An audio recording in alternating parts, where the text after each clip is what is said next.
संडासाच्या जागेतून रक्त जाणं किती गंभीर होऊ शकतं लक्षात घ्या. माझ्याकडे एक 42 वर्षाचे रुग्ण आले आणि त्यांनी मला सांगितलं की डॉक्टर, माझ्या संडासाच्या जागेतून रक्त जातं. तर मी त्यांना विचारलं कसं जातं रक्त. तर ते मला म्हणाले की संडासला मी जाऊन आलो ना की लगेच रक्त जातं. मी म्हणलं मग कसं असतं, फ्रेश ब्लड असतं का काळं रक्त असतं. तर ते म्हणाले काळं नसतं, एकदम ताजं लाल लाल कसं रक्त असतं तसं, आणि ते थेंब थेंब थेंब थेंब गळतच असतं. मग पुढचा माझा प्रश्न होता, हे कधीपासून होते. तर ते मला म्हणाले की 2-3 दिवसच झाले होते.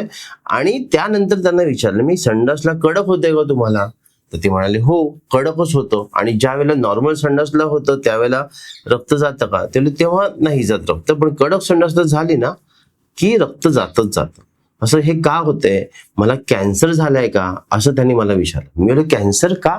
तर ते मला म्हणाले की माझा एक भाऊ आहे जो अमेरिकेमध्ये आहे, त्यांनी मला सांगितलं की रक्त जर जात असेल संडासातून तर कॅन्सर असण्याची शक्यता आहे. म्हणून मी घाबरलो एकदम आणि म्हणून पहिलं तुमच्याकडे आलो विचारायला की मला काही कॅन्सर वगैरे झालाय का. तर मित्रांनो, या ठिकाणी त्यांना मी व्यवस्थित सांगितलं की तुम्हाला कॅन्सरचा लांब लांबपर्यंत संबंध नाही कॅन्सर होण्यापासून. हे फक्त संडासला कडक होते आणि त्यामुळे ती संडास घासून निघते आणि म्हणून ब्लिडिंग होते. मित्रांनो, अनेक जणांना संडासाच्या जागेतून रक्त जात असतं.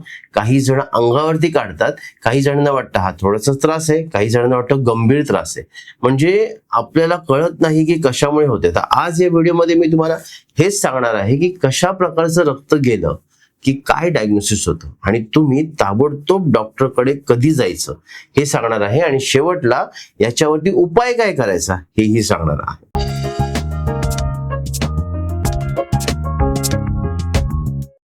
नमस्कार मित्रांनो, मी आहे डॉक्टर सुशांत नागरेकर, आयुर्वेद तज्ञ. गेले 15 वर्ष झाले आयुर्वेदाची प्रॅक्टिस मुंबई येथे करत आहे. आमचं क्लिनिक ठाणे, नवी मुंबई आणि दादर, पुणे या ठिकाणी आहे. तर संडासाच्या जागेतून ज्यावेळेला रक्त जातं ना, ते कशा प्रकारचं रक्त असतं आणि त्याच्याबरोबर इतर सिम्पटम्स काय असतात हे बघून ठरतं की निदान काय आहे. तर सगळ्यात पहिलं आपण बघूया की संडासाच्या जागेतून रक्त जाते, पण कधी तर ज्या वेळेला संडासला कडक होते आणि कडक झाल्याच्या नंतर तिथे दुखायला लागतं. असं काचेने कापल्यासारखं दुखायला लागतं किंवा कैचीने कापल्यासारखं दुखायला लागतं आणि ताजं रक्त जातं आणि त्याच्यानंतर बराच वेळ ते दुखणं तसंच असतं.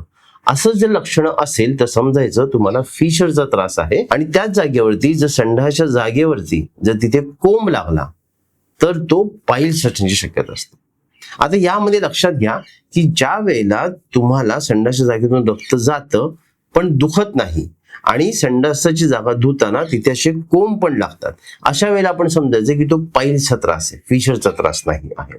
या दोघांमध्ये डिफरन्स आहे. पाईल्सचा जो त्रास असतो त्यामध्ये पेन थोडं कमी होतं पण कोंब असतात, आणि तेच फिशरच्या त्रासामध्ये पेन प्रचंड प्रमाणामध्ये होतं, बसायला सुद्धा जमत नाही.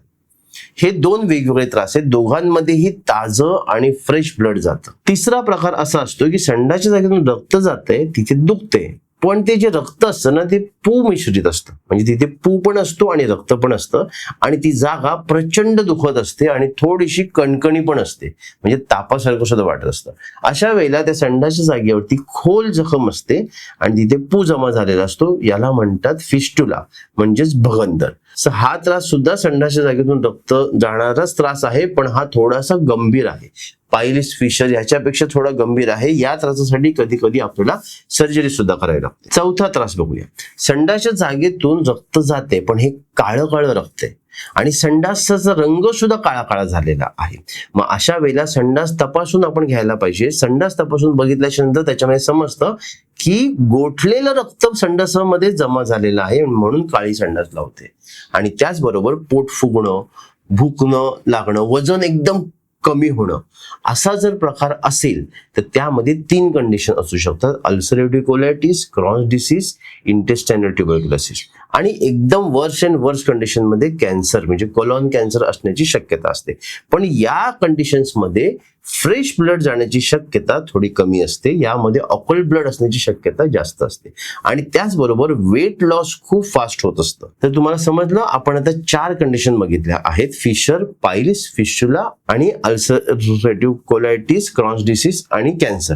हे प्रकार आपण या ठिकाणी पाहिलेले आहेत. आता या ठिकाणी आपण कन्क्लुजन करूया की समजा तुमच्या संडासाच्या जागेतून रक्त जाते आणि त्यावेळेला तुमच्या संडासाच्या जागेवरती पण दुखतंय, वजन पण कमी नाही झालेलं आहे तर समजायचं जास्त गंभीर गोष्ट नाही आहे, औषधाने हा त्रास बरा होणार आहे.